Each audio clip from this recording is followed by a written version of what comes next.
Salut copains, très bienvenue dans cette nouvelle vidéo. Alors si tu as suivi un petit peu ce qui s'est passé sur la chaîne, tu sais que je suis allé avec les copains d'Entre-Jeux Studio au salon du Festival international du jeu à Cannes. Et à l'époque, j'avais fait un petit reportage dans lequel j'avais dit que j'avais à venir une interview de Seb Lavigne, le peintre pro de chez Mythic Games.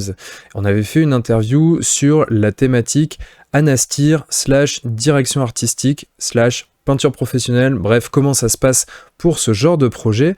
Et bah finalement, une chose en entraînant une autre, j'ai pas eu le temps de mettre cette vidéo en ligne. Le Kickstarter d'Anastir s'est lancé hier soir, donc du coup je me disais que c'était quand même vraiment l'occasion de la mettre en ligne maintenant, comme ça on peut voir un petit peu avec Seb comment ça se passe en arrière-boutique, on va dire, dans les coulisses d'un tel projet, en termes de direction artistique, de peinture professionnelle, bref, des choses dont on n'a pas l'habitude de parler. Donc du coup, je te laisse tout de suite avec cette interview complète de Seb. C'est parti!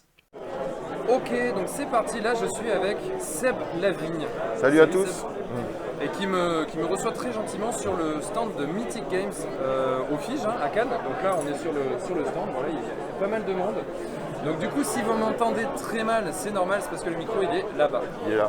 Voilà, donc vous allez entendre Seb, moi je vais un petit peu plus gueuler finalement. Et donc du coup j'ai rencontré Seb un peu par hasard, je ne savais pas du tout qu'il venait ici. Donc je l'ai rencontré hier et puis je me suis dit que ça serait cool de faire une petite interview parce qu'il y a des actualités chez Mythic. Tout à fait. Notamment le jeu qu'on voit là, hop on va faire un petit zoom derrière, boum, boum, voilà, Anastir, qui est le prochain Kickstarter. Si je dis c'est Kickstarter, je dis pas de bêtises. Ouais, ce sera sur Kickstarter. Le prochain financement participatif. Bientôt, alors on n'a pas encore de date précise, mais ce sera dans les mois qui viennent. Ouais, ok. Donc comme d'habitude, on a l'habitude maintenant avec Mythic, un jeu avec pas mal de figurines, de super jolies figurines qui en plus, ici, ont un petit truc en plus, on y reviendra après. Je fais un petit peu de teasing dans la vidéo, tu vois, c'est pour inciter les gens à aller fouiller. Mais donc du coup en fait si je voulais discuter avec toi Seb, c'est comme je te disais juste avant, c'était pour aborder quelque chose dont on n'a pas encore parlé ensemble en tout cas, c'est toute la partie plutôt direction artistique d'un jeu comme peut l'être par exemple sur Anastir ou comme les figurines que tu as pris ici. Donc là on va pas bien les voir parce que je suis en contre-lumière, mais on a une figurine de Elle et on a une figurine de Darkest Dungeon, voilà là c'est nickel, parfait. Donc ça c'est l'idée en fait, c'était que tu puisses nous dire un petit peu comment ça se passe chez Mythic, c'est-à-dire que quand on voit un jeu, nous ce qu'on voit c'est, on voit des figurines grises qui arrivent chez nous, enfin grises, pas peintes en tout cas. Voilà. Et vous, quand vous présentez le jeu, il y a toute la partie peinture professionnelle qui est mise en place. Et finalement, comment ça se passe dans cette mise en peinture, on ne le sait pas, on n'est jamais dans l'envers du décor, on va dire. Et donc du coup, ça serait intéressant que tu nous dises un petit peu comment ça se passe chez vous. Toi, à quel moment tu t'intègres par exemple dans la création du projet? Est-ce que tu as un regard sur la construction des figurines par exemple, sur l'univers, sur on va dire le graphisme de l'ensemble du jeu? Bref, tout ça déjà pour avoir une image globale. Comment ça se passe concrètement? En fait moi je suis pas directeur artistique dans le sens où moi je vais juste m'occuper de la partie de gérer en fait la partie peinture des figurines. Donc en général le processus c'est qu'on a un directeur artistique qui va créer qui va travailler soit le faire lui-même, soit travailler avec un illustrateur, qui va commencer à dessiner un univers, à dessiner des personnages qui sont amenés à devenir des figurines. Et parfois, avant qu'on commence à travailler, on aura l'occasion d'avoir une colorisation en fait des personnages ou pas, ça dépend des fois. Et donc du coup à partir du moment où les sculpteurs ont fait leur travail et où moi je commence à avoir des figurines, c'est là que mon rôle intervient, où en fait je vais essayer de réfléchir à essayer de prendre l'univers et le projet et se dire voilà à quoi est-ce que la gamme de figurines va ressembler. Et donc ça peut être des décisions comme quelles vont être les couleurs utilisées, comment est-ce qu'on va décorer les socles. Je peux avoir également faire des remontées sur les sculptures des figurines si on dit qu'il y a des trucs qui ne fonctionnent pas. Voilà. Et alors je ne fais pas tout seul sur la peinture, je travaille avec beaucoup d'autres peintres freelance. Et que je vais, et en fait là, une partie de mon travail, ça va être de se dire, ok, qui on prend pour faire quoi. Par exemple, là j'ai pris Darkest Dungeon, Darkest Dungeon, c'est un bon exemple parce que le jeu était découpé en différentes zones. Donc tu avais la région avec les hommes champignons, chez les cryptes avec les morts-vivants, les cavernes des hommes poissons, etc. Et moi, le choix que j'ai fait, ça a été d'attribuer chaque zone à un peintre différent. Parce que je sais que en ayant autant de peintres, on n'arrivera pas forcément à avoir une homogénéité globale sur l'ensemble de la gamme. Sur un jeu comme Darkest Dungeon où il y a 160 modèles différents, c'est pas possible. Mais du coup, en cantonnant chaque peintre à une région, je garde un style homogène en fait, région par région. Voilà, c'est ça. Et après, après, je vais contacter les peintres, leur envoyer les figurines, leur briefer en fait ce qu'on aimerait pour l'univers, les choix graphiques qu'on veut faire. Et après, éventuellement, leur faire des retours si jamais il y a des choses qui ne vont pas, des choses à corriger, etc. Ok, donc voilà. Ça fait pas mal de choses. Donc du coup, ouais. toi déjà, donc, quand tu commences, on va dire, au mieux, tu as déjà un univers graphique que tu vas essayer d'implémenter sur les figurines. Au pire, tu as des illustrations qui ne sont même pas colorisées et c'est toi qui dois créer tout ça. Voilà, okay. Par exemple sur Anastir, on est loin d'avoir encore toutes les colorisations. Ouais. Par contre, justement, je discute avec le directeur artistique qui est Paolo Parente et lui, il m'explique en fait ce qu'il a en tête au moment où il va dessiner les personnages. Est-ce que c'est des... je ne sais pas dans quels environnements ils vont évoluer, ils ont des armes et des armures, alors est-ce que ça va être de l'acier ou est-ce que ça va être quelque chose comme du bronze, quelque chose de plus ancien, avoir des références, est-ce que c'est des... par exemple, est-ce que les personnages ils vont ressembler plus à des Norvégiens ou à des Turcs ou à des Grecs, je sais pas. C'est voilà, chercher des choses connues. C'est ça. Donc en général, il va travailler avec une espèce de planche univers, c'est-à-dire qu'il va aller chercher des images à droite à gauche sur de storyboard. C'est ça, ouais. Il y a des références de couleurs, des références. C'est ça, ça peut être des textures, des tissus, ça peut être des plumages d'oiseaux, ça peut être des fourrures d'animaux, ça peut être plein de choses. Okay. Enfin, toutes les matières ou les couleurs, en gros, qui vont essayer de moi me décrire au mieux en fait ce qu'il a en tête. Quoi. Okay. Alors ça peut donner lieu, c'est Paolo, après c'est quelqu'un d'un peu truculent. Quoi. Donc par exemple là je suis en train de travailler sur une des factions du jeu où Paolo m'a dit, je lui ai demandé ce à quoi il pensait comme couleur, il m'a dit écoute, ceux-là c'est des fils de pute. donc j'ai cherché mon pot. Si je mets ça sur YouTube, je vais encore avoir des problèmes. J'ai cherché mon pot avec la couleur correspondante. Ouais, c'est ça. Non, je sais pas, c'est là. Donc voilà, à quoi ça peut ressembler. Mais du coup, j'imagine que votre travail commun, il est important dans le sens où, par exemple, on va prendre un autre exemple que celui que tu as donné. En fait, tu veux faire, si quelqu'un te dit, eux, c'est vraiment des gros méchants. Voilà. Toi, ton imaginaire de gros méchants, il est probablement différent du sien. Donc en fait, il faut que vous arriviez à trouver ce que l'un pense et l'autre comprend. Voilà, on s'est pas dit que ça. La finalité de tout ça, en fait, c'est d'arriver à illustrer un univers, en fait. Oui. C'est-à-dire que moi, le travail qu'on fait en peinture de figurines chez Mythic Games, moi, ma compréhension que j'en ai, en tout cas, c'est que ça se rapproche plus de l'illustration. C'est-à-dire qu'on va illustrer un univers, en fait, plus que simplement faire...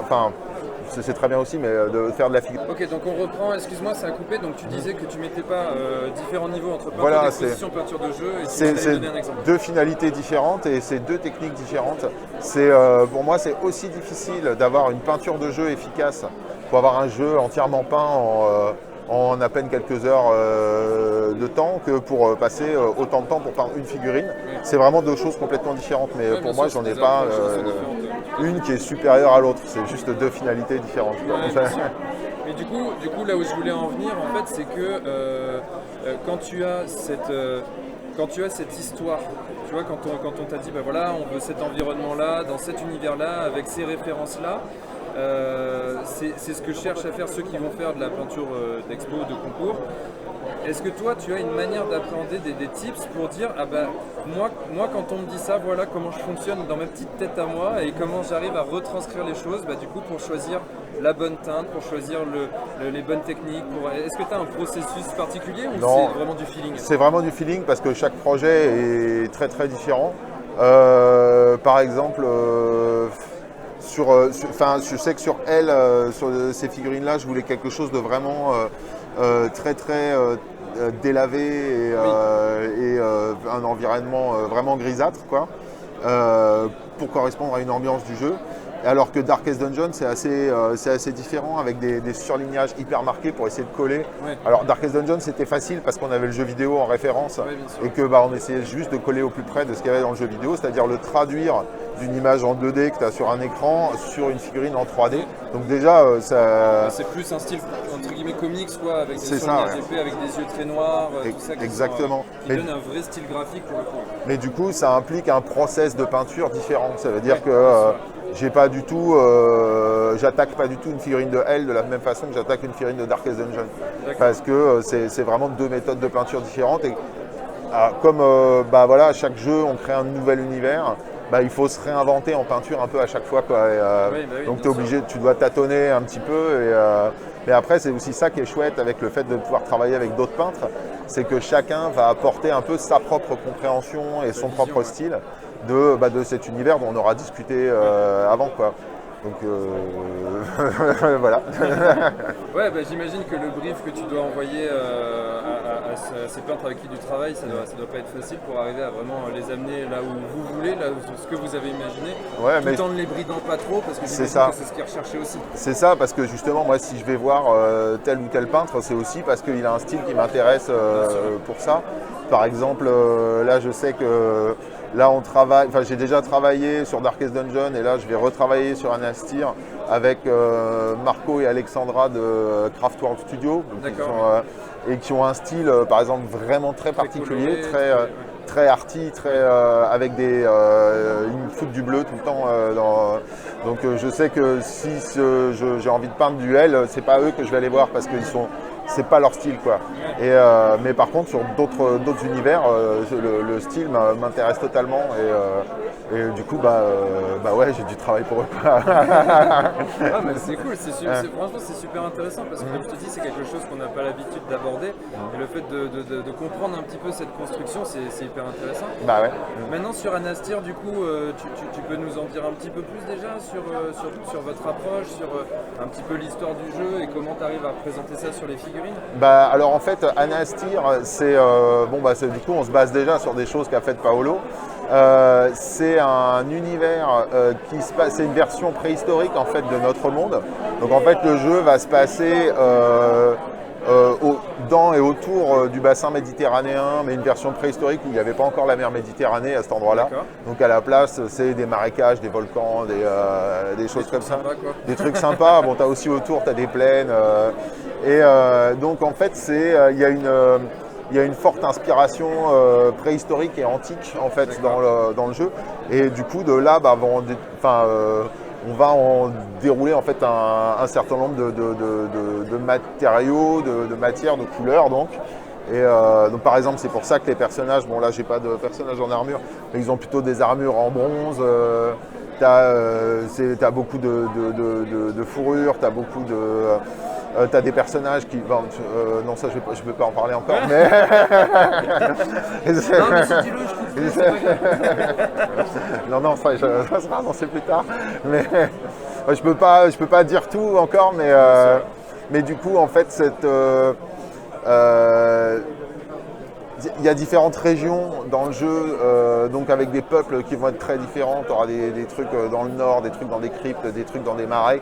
Et à chaque fois, en fait, que ce soit sur la sculpture ou sur la peinture, ça amène des éléments différents.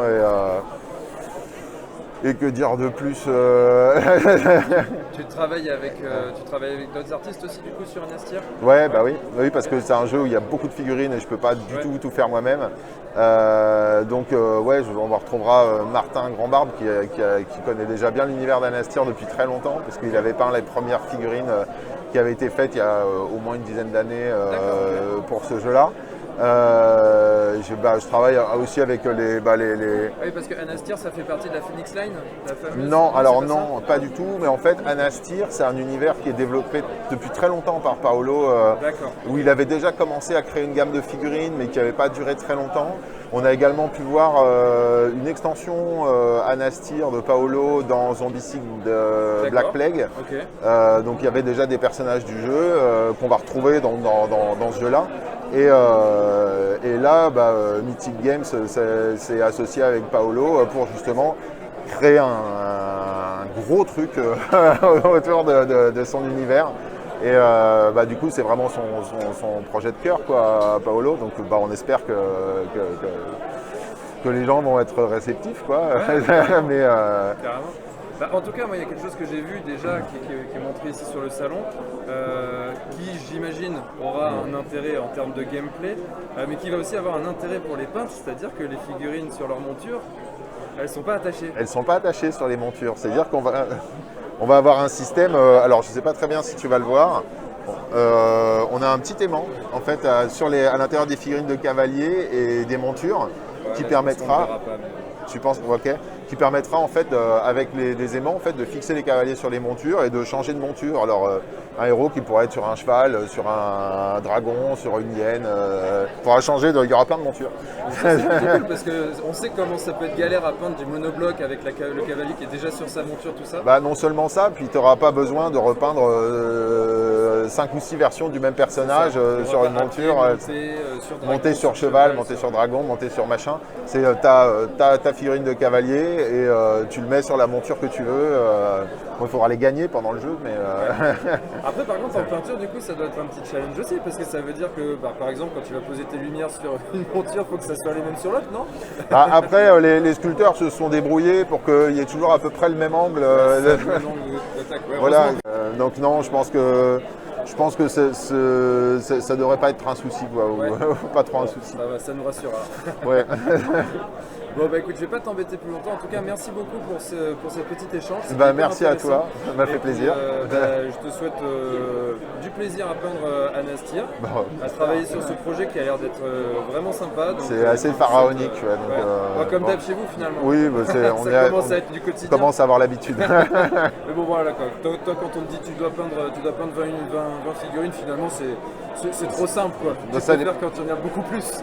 Tout dépend du temps que j'ai. Bon, en tout cas, merci beaucoup et puis je vous souhaite beaucoup de succès avec Anastir qui arrive. Merci, c'est sympa. Allez, salut. Et voilà pour cette interview, j'espère qu'elle t'aura plu, j'espère que tu auras appris des choses avec une vision un petit peu différente de ce qu'on a l'habitude d'aborder sur ce genre de projet. En tout cas, si le projet en lui-même t'intéresse, comme je le disais en début de vidéo, maintenant il est en ligne, c'était vraiment pas prévu de le sortir si longtemps après cette vidéo, mais en tout cas maintenant c'est en ligne sur Kickstarter, donc je vais mettre le lien dans la description, comme ça si ça t'intéresse tu pourras aller voir directement. Il a été lancé hier soir, il est déjà financé, ils sont même déjà, je crois, quasiment au double du financement. C'est un gros projet assez ambitieux avec des figurines qui ont l'air d'être énormes, donc si les grosses figurines de barbares, de dragons et autres wyverns t'intéressent, je te recommande d'aller au moins jeter un œil. Tu pourras voir sur la page de présentation des superbes peintures de ces figurines. Bien évidemment, comme d'habitude, si la vidéo t'a plu, n'hésite pas à la liker, à la partager, à t'abonner à la chaîne aussi pour ne pas louper les prochaines vidéos, à te rendre sur le blog apprendre-la-peinture-sur-figurine.com où j'y ai toujours et encore en téléchargement gratuit mon petit guide du débutant en peinture sur figurine. Et moi, d'ici à la prochaine vidéo, je te dis, n'oublie pas de mettre des couleurs dans ta vie. Ciao!